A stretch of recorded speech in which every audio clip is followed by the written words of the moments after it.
of the United States of America, and to the republic for which it stands, one nation, under God, indivisible, with liberty and justice for all.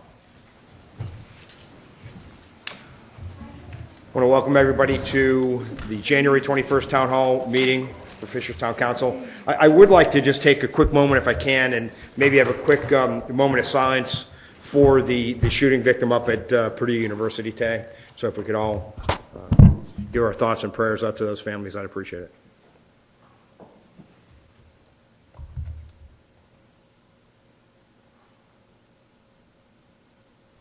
Thank you. All right. I think we have some announcements. Is there an announcement, Scott, or was there no announcements? Are these them?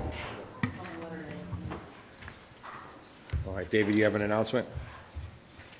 Yeah, Pete, I'll do the first one. The FOP Cops and Kids event. The second annual FOP Cops and Kids event took place December 14th. We determined the families in need with the assistance of the Good Samaritan Group. And in-home interviews, were completed on each family to ensure they met the requirements of the program. We were able to sponsor 22 children from 9 Fishers families. Each child was provided $225, $100 towards necessities, $100 towards wants, and $25 towards a gift for their parent or guardian. Families were also provided a food basket donated by Fresh Market. Walmart provided breakfast while everyone enjoyed shopping. Santa made an early visit and each child received a photo with Santa, thanks to Walmart. Once they were done shopping, we met with the Delaware Township building to wrap their gifts. Volunteers from the Optimist and the Citizens Academy assisted with serving lunch and wrapping. Lunch included Greek's Pizza, Gigi's Cupcakes, Taylor's Bakery, and Fresh Market, which they graciously donated. We were able to increase this year's event by an additional 10 children. We were able to increase the program due to fundraising, which included Tippecop, individual donations, and local businesses, including Walmart, Optimist Club, and local FLP. So thank you for everybody that helped with that. Thank you, David. And Renee, you want to take the next announcement for us, please? Sure. Holiday Hero Store. On Saturday, December 7th, 14 Fishers police officers, along with several volunteers, traveled to Alternatives Incorporated, the designated emergency shelter for domestic violence victims in Hamilton County. On the day, 39 children were able to shop with their police officer buddy in a special created store at the shelter. They shopped for their siblings and mother, while the officers also shopped for a gift for the child to receive. After the shopping, officers helped the kids wrap their presents and enjoyed some baked treats. There was a visit from Santa, and one child even got a chance to ride in their buddy officer's police car, having expressed an interest in being a police officer someday. Private individuals and businesses, as well as Fishers Police Foundation, donated all of the gifts, wrapping, and baked goods. Thank you, Renee. Welcome. Stuart, you want to handle the third one? The Friends and Family CPR class. Friends and Family CPR class. Pick out the perfect Valentine's gift that truly tells that someone is special, just how much you love them. Fishers Fire and Emergency Services, in partnership with IU Hospital Saxony and Delaware Township, are sponsoring the Friends and Family CPR course. This 2-hour course is being offered on February 11th at the Delaware Township Community Building at 9 a.m. and then again at the same day at 6 p.m. The class is limited to 50 people per class, so please don't wait to get enrolled. The cost of the class is one non-perishable food item that will help out restock the Delaware Township Food Bank. This is a non-certified class, but certificates of participation will be awarded to all who attend, and you'll learn a great tool that can help save lives. Thank you. Thanks, Stuart. And since we are just at quorum, I'll go ahead and take the last one. The annual Firefighters Fathead Challenge of Hamilton County Local 4416 are inviting the public to attend this year's annual Firefighters Fathead Challenge on February 8th at 7 p.m. This is the 5th year for the event, and 100% of the proceeds are used to assist Hamilton County firefighters who have kids with ongoing medical needs. The event offers a chance to give back to those men and women who give so much to our community while juggling their struggles at home. The Fathead Challenge is an adult, fun-filled trivia night with teams of 8 players who put their heads together to answer trivia questions from categories such as geography, history, sports, entertainment, etc. Food and beverages are included in the price of admission. For more information and to register, go to www.fatheadchallenge.org. Space is limited, so register your spot soon. And I will tell you from my perspective, who went for the first time last year, it's well worth the time. Tough questions. And we'll move now to some presentations. We have some Fisher's Heroes Awards. So.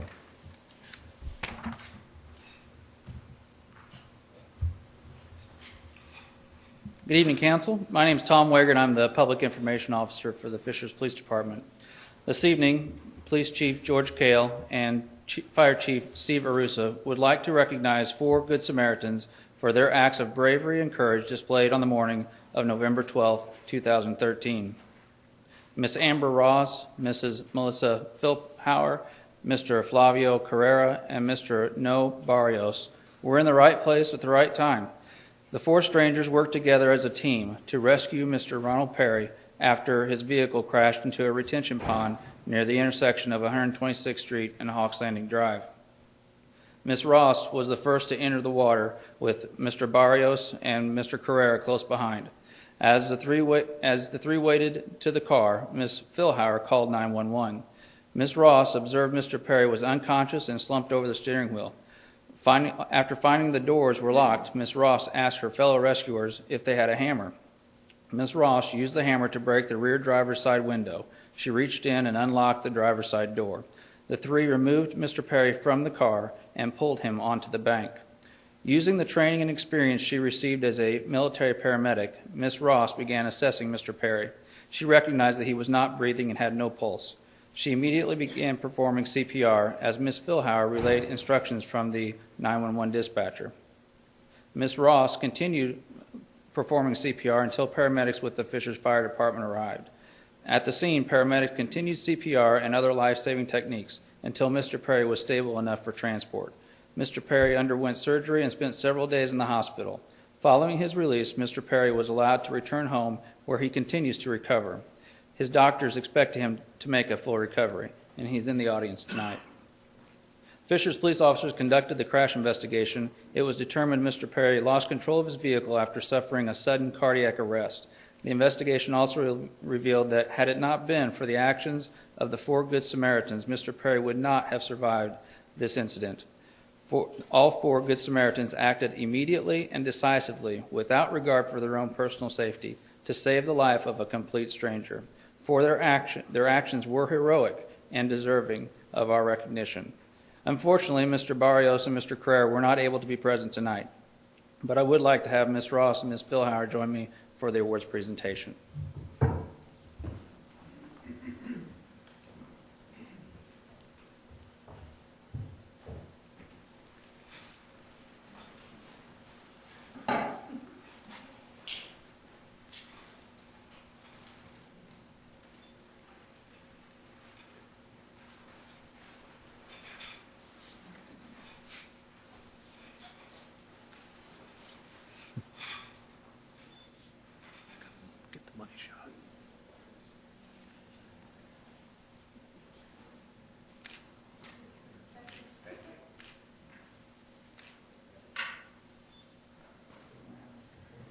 Pete, can you get a good view shot for the media? Yeah, so for the group.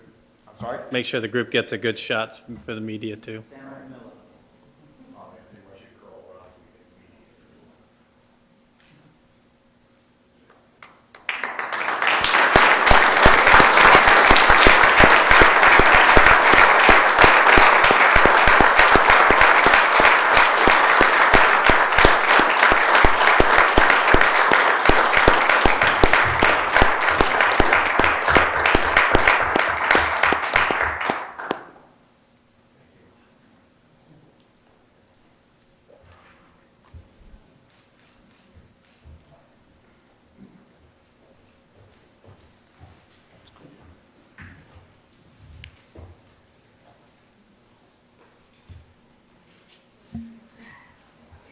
Thank you, Tom, and thank you, obviously, what great citizens we have here in the great town of Fishers, and I can't speak highly enough of, taking your own personal jeopardy to go ahead and react to a situation like that. I'm not really sure how any of us would react in a situation, so it's awful nice to know that we have citizens like you out there in the community.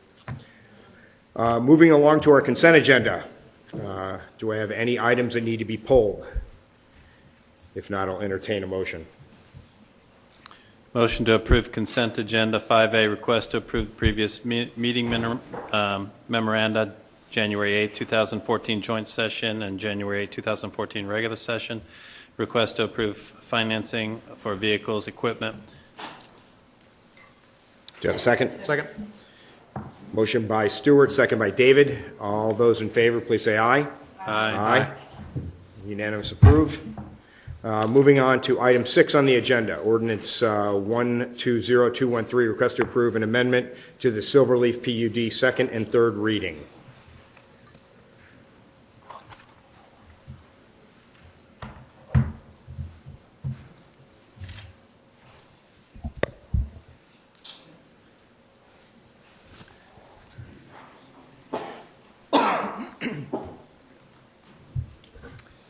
Good evening, members of council. I'm Adam Zaklakowski, a planner 2 at the Community Development Department. This item before you is a somewhat familiar item. This is for second and third reading of ordinance 120213, and this concerns a text amendment to the PUD of the Silverleaf community. Just a refresher, Silverleaf, of course, is located near the southeast corner of 136th Street and Prairie Baptist Road. There's about 102 acres in the community total.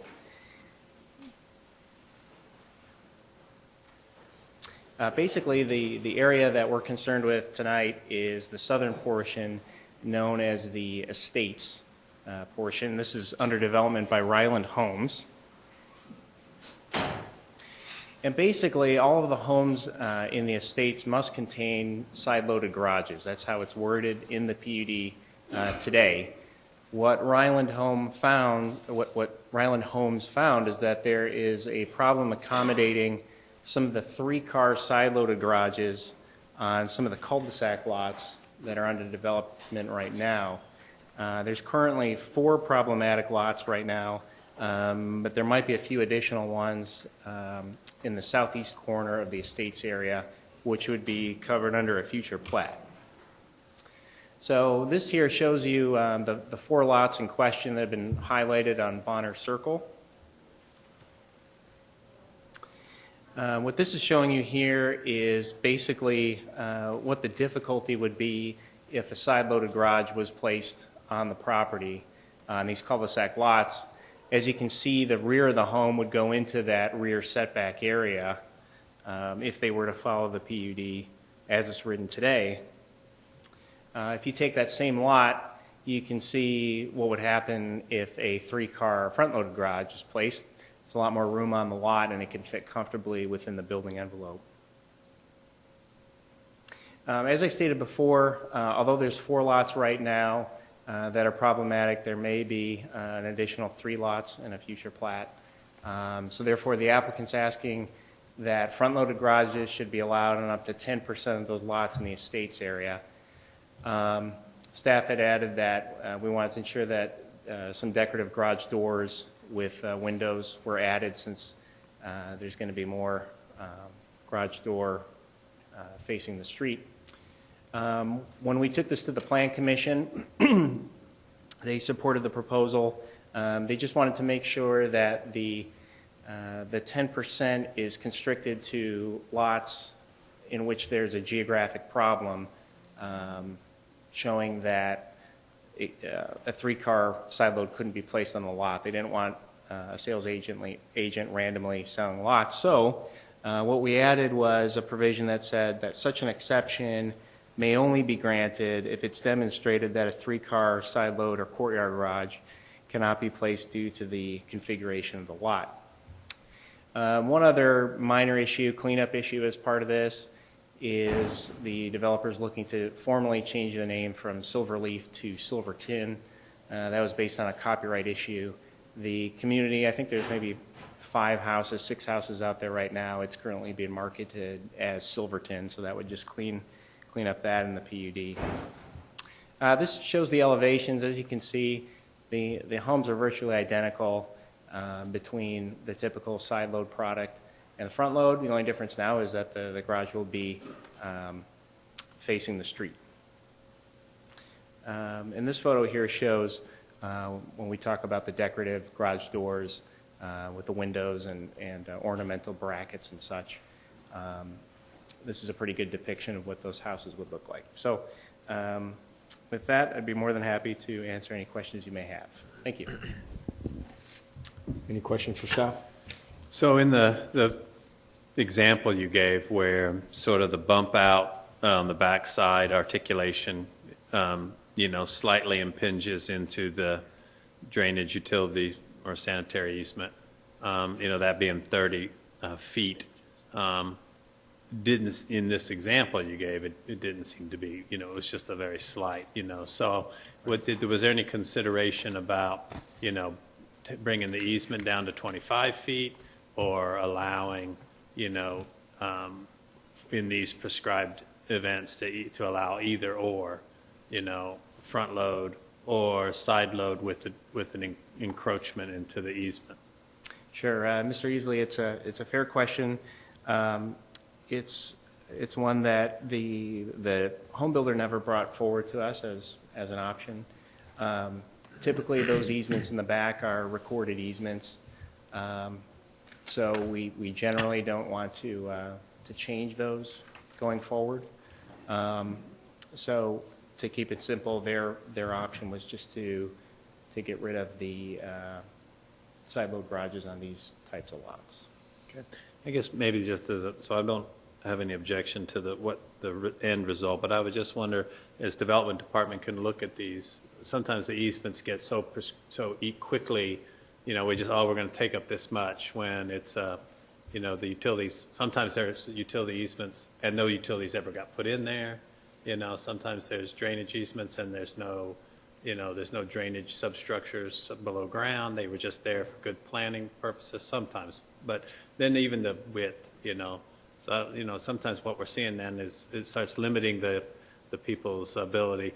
And property owners, when they go later, they're not always aware, hey, I built my fence or my, I built a raised garden, Right. And next thing you know, it's a change they're in the utility easement. So it's just something to look at as an aside. I just bring it up while it's contextual to this point. Absolutely, and that's a very fair point. And I think I'm kind of thinking the same way, Stuart, but I agree with this approach as opposed to moving things back, because the other lot, when you do go back in the future, that's when people do forget that it really is for drainage, sometimes for utilities, but a lot of it is for surface drainage, and then, the mounds go up and things like that. So I think this is a better approach.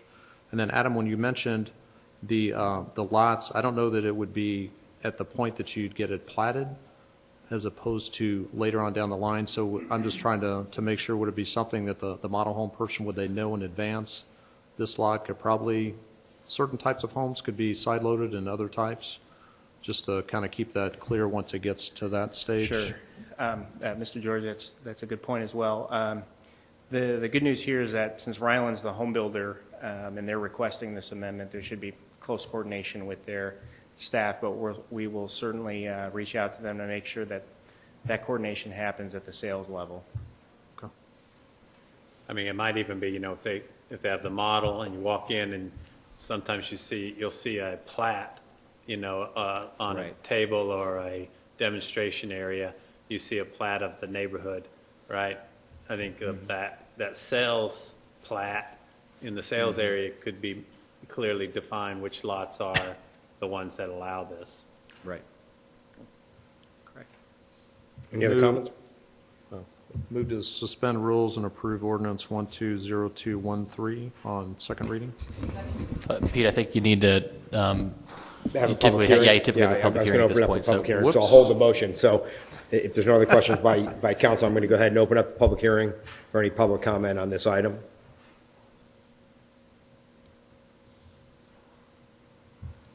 Seeing no one wanting to speak on the public, no remonstrance, we'll go ahead and close the public hearing. Now, David, I'll take your motion. So- Okay, sorry, again, a little overzealous. I'd make a motion to approve on second reading ordinance 120213. Motion by David, second by Renee. Any other further comments? All those in favor? Aye. Aye. Any opposed? Okay, unanimous. We'll move on to item 7, 121613A. Good evening, Council. For the record, Cece Hendricks, Human Resources. Before you this evening is an amendment to the Personnel Manual. We had this discussion at a prior meeting, and a couple questions were raised, so this evening I have some answers for you. One of the questions related to whether or not the workers' comp carrier would be bound to cut the lost wages checks, and they are, so that question has been answered. There's also a state bill that was brought to our attention, which we are watching, but it does not have any impact to this amendment to the Personnel Manual. And some other questions about tying this language to some settlement checks. And after further review, there are settlement checks that would be involved, but they would happen even if someone were to return to work full duty. So I don't know that that would necessarily be the appropriate course of action to make the pay tied to the settlement checks being cut or not. Any questions? So it's still a zero effect on budget, correct? That's what I'm reading between the lines. It's very minimal effect on budget, All right, correct. great. Since this is a second reading, is there any public input on this item? Seeing no public input, I'll close the public hearing. Make a motion to approve on second reading ordinance 121613A. Do you have a second? Second by, motion by Stewart, second by Renee. All those in favor, please say aye. Aye. Opposed? Okay, unanimous. Item number 8, ordinance 012114.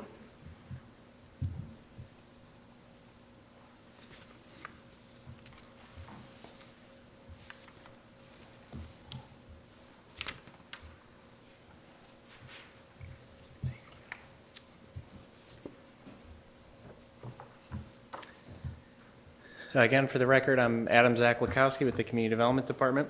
This is the first reading of a proposed text amendment to the PUD for Anderson Hall. The formal name of the PUD is 141st Street and Promise Road. Of course, it's commonly known as Anderson Hall today. The particular portion of the PUD that we're looking at is the southwest corner of Promise Road and 141st Street. The zoning on the property, it's a PUD-R, meaning it's predominantly a residential designation. This is located in the northern part of Fishers, and just north of this area is Noblesville, and their comprehensive plan is showing some plans for office parks in the area to the north. What the applicant is looking to do is to amend the PUD accordingly to allow for these cottage-style single-family homes in Area C of the PUD, which is that hard corner. Originally, back in 2006, it was planned to be townhomes, but because of changes in the housing market, the developer would like to position the property a little bit differently. Again, here's on the left is the 2006 concept. You can see right on the corner where the townhomes would be located, and on the right is the 2014 concept, which basically replaces that with somewhat of a neo-traditional design, grid pattern with alley-loaded product. Just to get into a few specifics, the density would go down as part of this amendment. The original proposal had anywhere from 91 to 101 dwelling units for the townhomes. The cottage homes would be anywhere from 60 to 70. And as I stated earlier, the development standards would be amended accordingly to allow this type of product as opposed to the townhomes. So we're looking at a lot width about 42 feet, lot depth of 110, The front setback would be pretty shallow, only 8 feet. Again, this would be an alley-loaded product. The side setbacks would be about 3 feet. However, the building separation is still 10 feet between structures. Again, the rear setback is 10 feet, but it'd have to be 18 feet long in terms of the driveway off of that alley. Again, the maximum height is 35 feet, and there's some requirements for how the minimum size of the homes that can be placed on the lot. So again, this is simply first reading. With your recommendation, we'd present it to the Plan Commission, but we'd certainly like to hear any of your questions or comments at this time. So developer going to make a presentation maybe before questions? If they are, no requirement. Good evening, Mr. Vice President, members of the council. For the record, my name is Steve Harden. I'm the attorney representing the petitioner, Village Capital Corporation, and the builder, Estridge Homes. From Estridge Homes is Vice President Mr. Brian Stumpf with me here this evening, and Vice President of Village Capital, Mr. Craig Lintner. Just as a brief update, and thank you, Adam, and the rest of the Development Department, Community Development, for working with us on this project. I think Adam went through and gave you the reason for why we're here. It was originally zoned with townhomes. As everybody probably knows, the townhome market has not flourished over the last number of years, and so the proposal here is to bring into the neighborhood something that's going to look really nice and marketable, and in fact here we're lowering the density, which is normally viewed as a positive thing. I will give you an update, probably more of interest to you is the fact that we actually do have a new developer that has bought the property that's going to come in and fix and clean up and make a lot of improvements that were needed. The developer had a meeting last night with the existing homeowners, not specifically about this particular part of it, but did mention it. But was really giving an update of what the development now is going to what's going to happen now as far as making the improvements that are needed, the road improvements, getting the clubhouse going, and a lot of things like that. And it was very well received, both from the new builder that's coming in to do the cottage homes, as well as the completion of the neighborhood. So that was a real positive. We want to thank Scott Fadness and the Development Department for their help in working through a lot of the details to get us to that point. And that was really well received by the residents in the neighborhood. So we're hopeful that will continue to be the case as we go through the amendment process. And there was a brief presentation about this. We're having another neighbors meeting in advance of the Plan Commission meeting as well. I think Adam did a good job in the staff report showing that most of the standards are upgrading the standards. The other single family area B, permits vinyl siding. There's no vinyl siding permitted here. The elevations are shown up on the screen. Those will be incorporated. They are incorporated into the PUD ordinance so that we're giving comfort of what's going to be delivered. And the size of the homes are, they're not 40-foot tall, big townhome buildings. So we anticipate that it'll continue to be received well as we go through the process with the neighbors. With that, we'd be happy to answer any questions you might have tonight. Otherwise, we'll look forward to working with the staff as we go to the Plan Commission. I've got a question, Steve. I do. How many residents actually, just off the top of your head, I'm not looking for specifics, actually turned out to the meeting, Steve? My understanding was the estimate is about between 80 and 100 people. Residents in that subdivision? Mm-hmm. Okay. Yeah, Thank you. Pretty good turnout. Very, nice product, and certainly the street facing is the money shot, which is why you've got it shown here. When you look at the alleyway concept, are these roads gonna, and maybe trash pickups gonna be in the back too, potentially? And so the issue I guess I would have is, from a TAC point of view, the cross section of the road. What is this? What is the strength of the road from an asphalt? Some asphalts, they come at all different grades. If trash vehicles are going to go back in there, it might need a higher density to take a heavy load than just homeowners. Is it going to be, in essence, built to town standards, or is it going to be a private road, or is it going to be public in that aspect? So just something to think through. I was going to ask actually somewhat similar. The only deviation would be we do have a couple subdivisions where you have an alley loaded. I think there was a CP Morgan. It's up kind of on Promise, and I'm not pointing that one out for any specific reason other than there's some things as you kind of come in and out, the cars and things. So does that work? Does it not? Because you might meet the standards, but does that really work? And if there are things that maybe we need to do to make it work, I'd even, give you a few more lots if you needed that to make the metrics work. But just kind of look at some of those that we have in the area, and maybe even in Noblesville and Westfield, maybe some of those other guys have done that. Just what works and what doesn't. Thank you. And I think, Steve, for the Estridge principles, I think it's probably not lost on you that maybe there's some opportunities to reflect on development in the community over the past several years, going back even 20 years. Estridge is a long-standing name, well established, but I know we've had a couple of different points in the history where we've had to have dialogue and remediate some whole neighborhood issues and things of that nature, or street issues. So I think just take reflection of those and make sure, say, council has a long memory, or some of us who have been here a long time have a long memory. And so we want to make sure that we have cognizant of that and don't have a repeat of those kind of things. Just to be clear, too, Estridge Homes is the builder, and Village Capital, a separate entity, is Right, the I know, developer. but you're promoting, I'm talking about that builder. Absolutely. Estridge, and the relationship between the developer and the builder. Absolutely. And what the product gets, and the homeowner is left in the house. Absolutely. Right? Correct. So it's just, you have enough understanding of what I'm saying. Yes, so I do. Good, thank you. Any other comments or questions for Steve?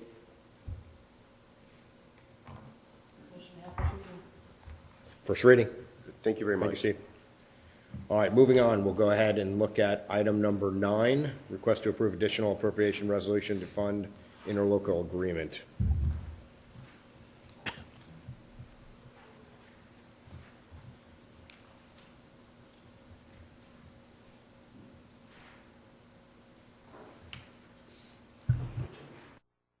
Members of the council, my name is Jason Armour, staff stormwater engineer. I'm up here to present items 9 and 10, which is for the Sand Creek Cumberland Road flood control improvement project. Item 9 is a resolution, an additional appropriation to fund the project.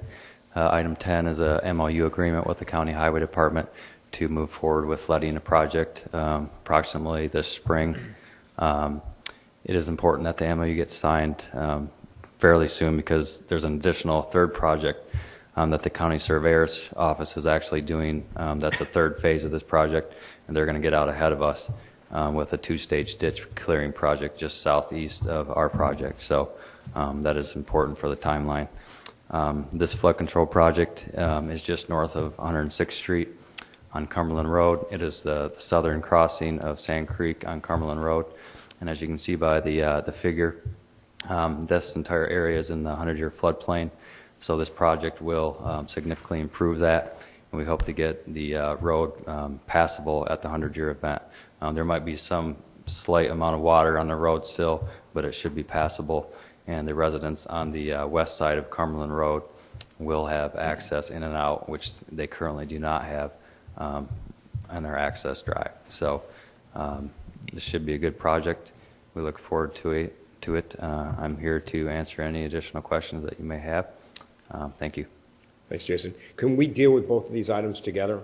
No issues? Okay. Any comments? One thing I was going to say was, I think myself, Scott, and Stuart, and I mean the whole council, but we've been on the stormwater board, and this is just an important project. And I know that, Jason, you go out and you help and you maintain the storm sewers, but then we do get bigger projects. And I think that this kind of enlightens, because obviously this is a pretty big pinch point. Anybody that drives through 106 in Cumberland, there are a lot of different projects that need to happen to help that in the future, and this is one, I think, pretty big step. So this is just for the community. This is just when you pay those stormwater fees, they do go into a fund to help big area projects, and this is one. It's also been a great example of a relationship with the county where they're coming to the table fiscally with a significant amount of dollars that we can help leverage. This obviously has been a kind of a choke point, a sore point, if you will, for a while too. So I would echo Scott's statements in the collaboration with the county. Any other comments from council? I'll entertain a motion. Move to approve resolution R012114. Second. Can we also add in item 10? Or do we have to do that separately? Yeah, it doesn't have a number. Do you say 10? Which will include item 10 of the agenda. Is that okay? Legal? Yes? Okay. So a motion by David, second by Renee? All those in favor? Aye. Aye. Opposed? Okay, pass unanimous. Thank you, Jason. Thank you.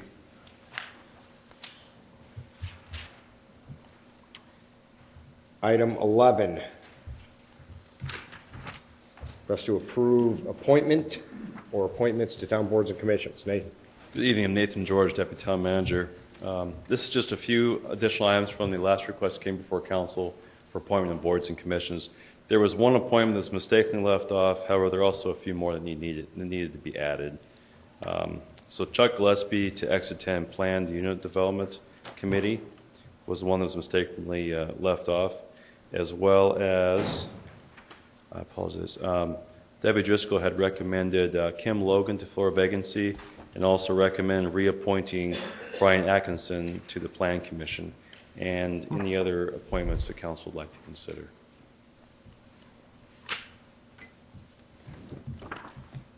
At this time, Nathan, I think there's only one vacancy left. Is that correct, on the Economic Development Commission? That is correct. I think we may have a name for that by next council meeting. Yeah, I'll confirm with Okay. that individual and bring it back at the next meeting. Okay. Any comments, questions? Motion? Move to approve. Second. Motion by David, second by Stewart. All those in favor? Aye. Opposed? Pass unanimous. Thank you. Nathan. Item 12.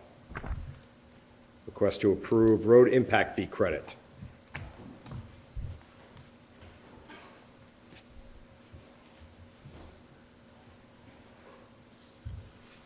Good evening. For the record, Jeff Hill, Department of Engineering. Before you tonight for your consideration, the road impact fee credit agreement for Anderson Hall.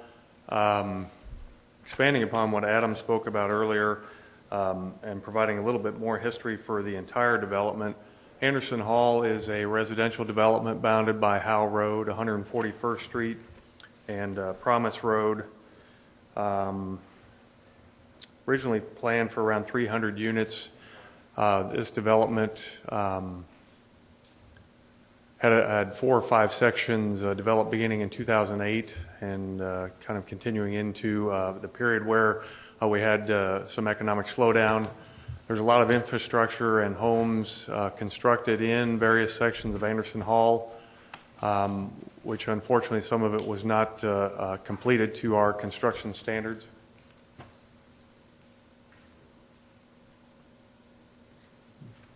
There was a rectangle cloud the day they took the aerial. I'll try to remove some of the glare there. Sorry about that. So there are many homes in there, high-quality homes. It's a good neighborhood, but unfortunately the infrastructure was not completed. So, for example, there's some common area sidewalk that was not constructed. There are some curb pieces that have fallen upon disrepair, ramp issues, as well as some patching that's needed, asphalt surface that's missing, as well as a few other minor things like signs, lights, kind of small in the grand scheme of things. The project area itself was, I'll try to summarize the details, foreclosed upon for the entire property for the balance of the vacant ground, as well as 28 lots, I think it is, that were already platted. The property was sold at sheriff's sale last year, and the new developer, Village Capital Corporation, which was before you, talking about changes in that northeast corner where the townhomes have been contemplated, would like to come in and kind of bring this neighborhood back. They have talked about constructing some of the amenities, the clubhouse, the pool, as well as trying to bring some closure to some of the outstanding road construction issues and sidewalk and curb issues. The legal counsel has advised us that they're not under any obligation to perform the duties of the original developer within these sections, and the town, essentially, these repairs and completion would fall upon the town.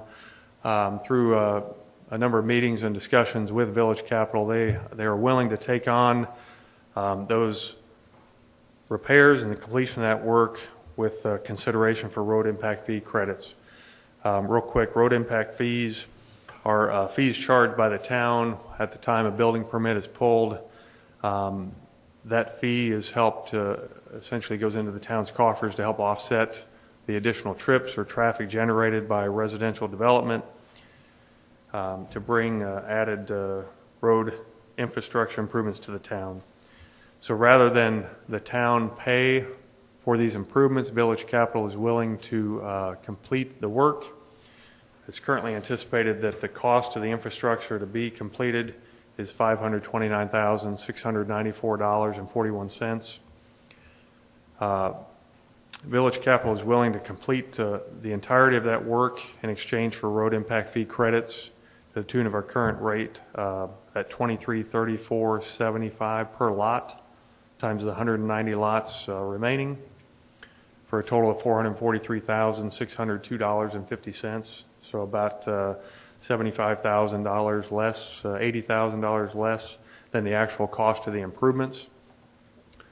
These road impact fee credits would be usable only here in Anderson Hall, would not be transferable to any other development, and because these credits are significantly less than the completion of the improvements that are needed, we'd recommend the council considering and approving this, and if you approve, to authorize the town manager to execute the agreement. One other item I'd like to point out, since the time that Anderson Hall has come online, we've taken measures to hopefully prevent having to come to you in the future seeking ways to complete infrastructure when a developer has gone under or has left a site incomplete. We now require performance bonds so that the infrastructure is bonded. If we need to make claim against a bond to perform the work and get the infrastructure completed, we can do so. I'll be happy to answer any questions that you've got, but we respectfully request approval of the agreement tonight. I think one maybe point of clarification that's important here on the anticipated additional development within the subdivision, those road infrastructure costs are not included in this estimate. So this estimate is strictly for repairing the roads that are pre-existing that the developer left behind, along with some ingress-egress requirements at the entrance to the subdivision. So I think that's important to note. This is a very creative way for us to be able to bring this subdivision into compliance without having to find a large amount of cash out of our surety fund. So I applaud the developer for working with us on this and helping us bring this into compliance. So just a valid, let's see if I was following, Sure. Clearly. So Jeff, you have your schematic, you have a screenshot of an aerial view. So it would not connect the circle, and whatever infrastructure we're visually seeing here, repairs will be made in various places and upgrades and improvements. Does it also fund the infrastructure in the new area? No, this is for completion of primarily the road improvements within the existing street network that you see today.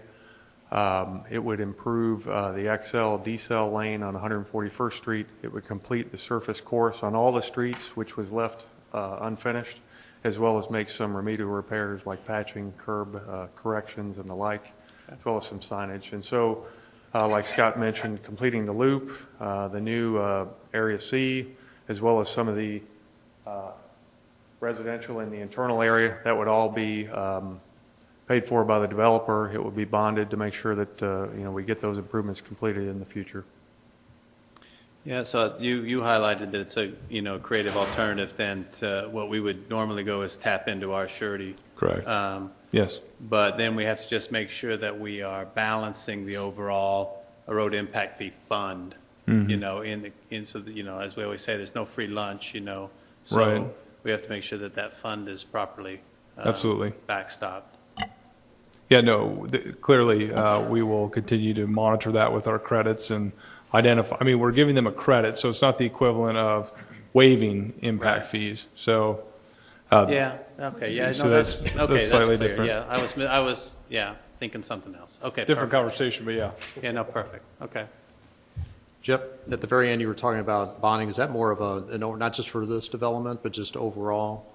You're doing more bonding, so if they come through, they get the lots, they have final surface, things like that. Once they get to a certain point, that's being bonded in a performance bond? That is correct. We're accepting performance bonds or letters of credit for the infrastructure that will be accepted into the public inventory. So we make sure that it is constructed to our specifications and completed. Right. Okay. And then is it 100%, 125%, 150? We're bonding at 100%. Okay. Okay. And then in addition, as you're probably well aware, we do maintenance bond to ensure that once you get that. the workmanship and materials are of high quality and will last. Okay. Then are there limits? So you have a metric for that performance bond, and then until that metric is met, the performance bond stays in place. Correct. And then once that happens, then you can switch to the maintenance. That's correct. Okay. Thanks. Any other comments? Ooh, let's see, we don't have a number. Motion to approve road impact fee credit agreement for Anderson Hall. And As authorize submitted. comment. Okay. Do we have a second? Second.